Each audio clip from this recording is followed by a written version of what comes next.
পরপর বেশ কিছু গুরুগম্ভীর ফুটটুরের পর মন চাইলো হঠাৎ একটু হালকা কিছু করতে, এমন কিছু যাতে একটু ফাঁকিবাজি থাকে। ওই যতটুকু হলে আপনাদের কাছ থেকে একটু আধটু বকাঝকা খেয়ে মনের শান্তি লাভ করা যায়, ঠিক ততটুকু।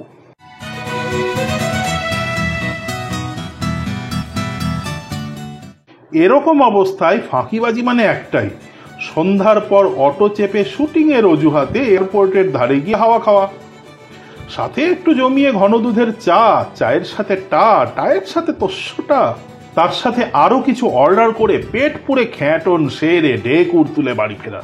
তো জায়গার নাম হলো গিয়ে মাইকেলনগর। সেখানে যশোর রোডের এক ধারে আছে এয়ারপোর্ট, আরেক ধারে এইচপি পেট্রোল পাম্পের ঠিক পাশেই আছে মাইকেলনগর ধাবা। এয়ারপোর্টের ফাঁকা মাঠ থেকে ভেসে আসা ফুরফুরে হাওয়া মন প্রাণ যেন এক নিমেষে শান্ত করে দেয়। আসা যাওয়ার পথে এখানে এক কাপ চায়ের লোভে প্রায় বসা হয়ে যায়। কাচের গ্লাসে করে ঘন দুধের চা দিয়ে যায়, সাথে রোস্টেড মশলা পাঁপড়।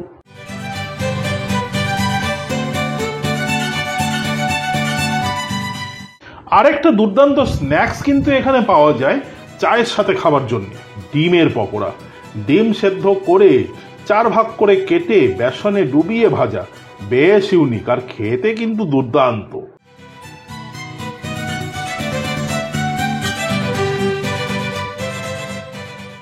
জায়গাটা দিন রাত খোলা থাকে। এদের আলু পরোটা খুব ভালো তরকা বানায়, এরা ভালো চিকেন ভর্তা বানায়।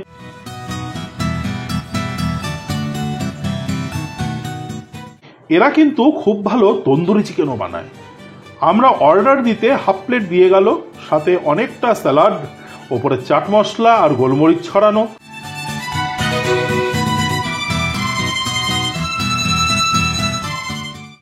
একমাত্র ধাবাতে খেলেই এইভাবে তন্দুরি চিকেন পাওয়া যায়। এর ওপরে লেবু চিপে একটু তন্দুরি চিকেন আর একটু স্যালাড, মন ভরে যাবে। অনেক জায়গায় তন্দুরি চিকেন ড্রাই করে ফেলে, কিন্তু এদেরটা খুব সফট আর জুসি।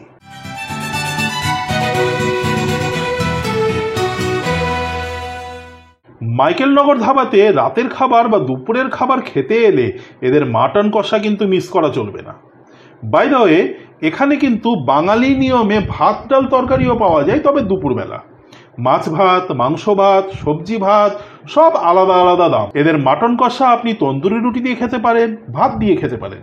খুব ভালো মানের মাটন ইউজ করে এরা, আর গ্রেভিটা যা বানায় না, পুরো এক ঘর। এই 1 প্লেট মাটন কষা দিয়ে একটার পর একটা তন্দুরি রুটি আপনার কখন যে উড়ে যাবে টেরটিও পাবেন না। সাথে আমরা নিয়েছিলাম 1 প্লেট চিকেন বাটার মশলা, বেশ বড় 6 পিস বোনলেস চিকেন, সাথে সম্পূর্ণ অন্যরকম ভাবে বানানো একটা গ্রেভি। এই বাটার মশলা কিন্তু দিল্লির বিখ্যাত লালচে চিকেন বাটার মশলার থেকে একেবারেই আলাদা।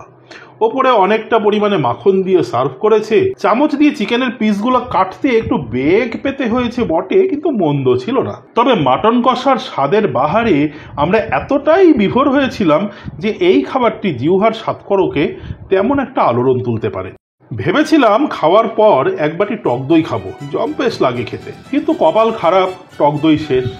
অগত্যা বিল রেডি করতে বললাম। সব মিলিয়ে 940 টাকা পড়েছিল।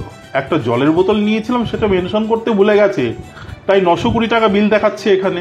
জানি ফাঁকিবাজি কাজ, তবুও জানাবেন কেমন লাগলো। আপনাদের মূল্যবান কমেন্টের ওপর ভরসা করেই আমাদের কাজের মান ঠিক হয়। কিন্তু ভালো থাকবেন, টাটা।